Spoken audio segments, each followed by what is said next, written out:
So rule number one, for all the single people over here, please do not make mistakes that your friends did. When they offer you a woman or when they offer you a man, these are the conditions that has to be before you agree to get married. Condition number one, you like how they look. You want to go on a date with a girl. If you like the way she looks physically, then go to step number two. If you don't like how she looks, don't even go to step number two. It's over. It didn't start. You must like how she looks. You don't have to be crazy about her look, but as long as she's not disgusting you, it can develop into love. But if you're disgusted by the way she looks, too skinny, too heavy, too tall, too short, face, nose, eyes, hair, everyone with what he likes, don't go for it. You're going to suffer for the rest of your life, especially in this generation. I'm talking from what the Torah said and from seeing it in 23 years that I work with the public. Always the same problem. If they got married without liking each other in the beginning, it will be almost impossible to ever fix this marriage because it didn't start correctly. The Torah says a man cannot marry a woman before he sees her. Why? Maybe you won't like her later on. When you go on a date, you have to go in a place that there is a good light. Don't let them take you to a very dark place because they may hide their defects. And then later on you find it. Some of the things people don't like. Skin issues, hairy face, all kinds of things like this. That's called defect. Some of the reasons that people get divorced is because they discover a week or two after the wedding things that nobody told them before. So you have to check very carefully if this girl, you like her or not. And she has to check if she likes him or not. Again, you don't have to go crazy. Something. Oh, there is some attraction. Okay, we can develop it. Rule number one, it's the look. Then you begin to check what? By the man and the woman, first thing you check is midot. By the woman, the most important thing, her modesty level. A woman that is not modest can never be a good wife and never be a good mother. She will be a disaster example for her daughters. She will be a disgrace and a shame to you and to your family reputation. You're going to be very careful if this girl is modest or not. Modest not only in the way she dresses, modest in the way she behaves. For instance, in today's world, Facebook, internet, friends, all kinds of things, Hashem Yirachem. How you can marry someone like this? All your life you have to worry where she is, what she does. It's horrible. By the man, the same thing. By the man, the clothes, it's not so critical when it comes to modesty, like by the women. But other issues is very critical. If he's a clean boy, does he have internet all day, Facebook, this, that, watching all kinds of films and on his phone non-stop?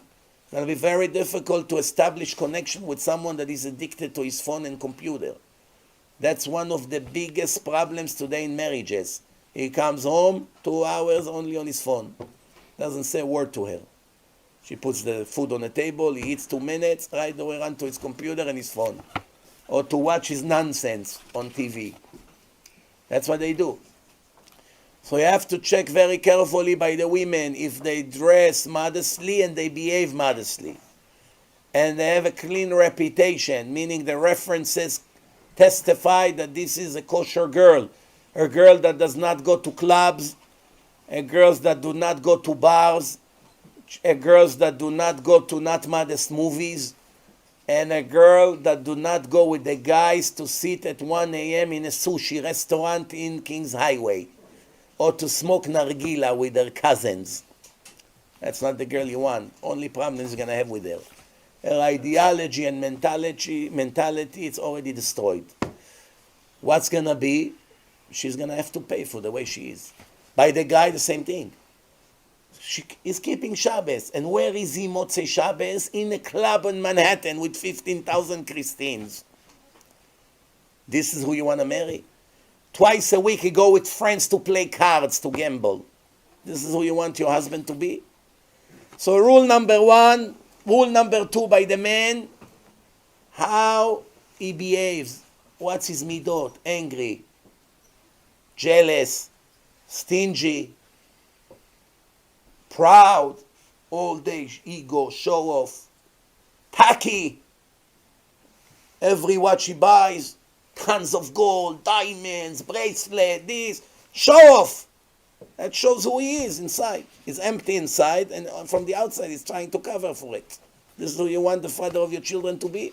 No Torah, the brain is empty, no wisdom, no knowledge, no nothing. Only nonsense he know. To sell, to make business. But what about Torah? Nothing. His neshama is dead. It's a little bit traditional. But it's not enough. You need someone that, if he's not in yeshiva, at least someone who learns every day. Someone who loves to learn, someone who always with books, is reading, Shabbat, this, every minute he has, lunch break, or when he drives in a car, instead of listening to the nonsense baseball and all the rest of the garbage, at least he listens to CDs, so you see that he wants, in every open hour, he wants to connect with Hashem. Very important. The way he dresses, is he a classy person, elegant, or jeans with holes and boots from Crocodile Dundee? This is who you want the father of your children to be, with a little tiny quarter yarmulke, like this. Puts it like this in between his curls. Nobody even sees yarmulke, is embarrassed, tons of gel on the hair. This is who you want the husband of the father of your children to be? Or you want someone serious, Ben Torah? Again, I'm not talking someone who looks Hasidish, or dress and grow a beard all the way to the floor and only dress black and white. I didn't tell you that. I understand it's out of your culture and out of your style. It's no problem. But at least someone that connects to Torah, at least dress elegant, respectful. Doesn't have to be dressing like a rabbi, but at least someone that has manners, has class. Very important. Make sure he's not stingy. It's impossible to live with a stingy person. Impossible. It's a nightmare. Every hour is an argument. Why did you buy this and not that? Why you buy over there? I told you buy over there. Why you didn't take the coupons? Why you didn't send? They charged me $3 interest. Why you buy this? Why you buy that? How come? Why you always buy the most expensive? All the time he fights with her. Everything. She has no life. Afraid. When the credit card bill arrives, that's her nightmare. Wow, she's nervous all day reading Tehillim. What do you do, Rachel? You finish Tehillim in the morning. No, today I read 2 books of Tehillim. Why? As soon as he's going to get here, he's going to open the American Express bill. Shem Yerachem, what an FBI investigation I'm going to have. You understand? Very big problem. If he doesn't have, he doesn't have. What can he do? You can only spend what you have, right? But a lot of people have. There are husbands here in the community that never let their wife even be on their bank account. She cannot write a check. And definitely they don't even tell her how much money he has. It's not your business. Everything is on his name or on his father's name, and the woman, like in the Muslim countries, she's a broom. As long as she does the job, that's it. Give children, make food, and be quiet. That's not what the Torah wants. Someone who treats his wife like this will get severe punishments for every day. Every day she cries home. Every day she's depressed. Every day she's upset because of you. First of all, it makes you lose money. Because the Gemara says if you want to be rich, make sure you treat your wife like a queen. Give her everything she needs. If you have a lot of money, get her maids.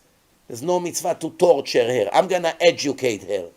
She's too spoiled. So what? If she can live and be a princess, because you have millions of dollars, so what's the problem if you give her an Amiga to help her? What's the problem? Or 2. What's the problem? Okay, so she'll be spoiled. So she won't clean the bathroom. So she won't do a lot of other things that some other women do, or what your mother and grandmother did. Whereas mitzvah to torture her? What is this? If you don't have money, you don't have money. You tell her in the beginning, listen, you marry a Bachor Yeshiva. I won't be able to give you no maids and no car and no this and no meat every day and none of these things. Also,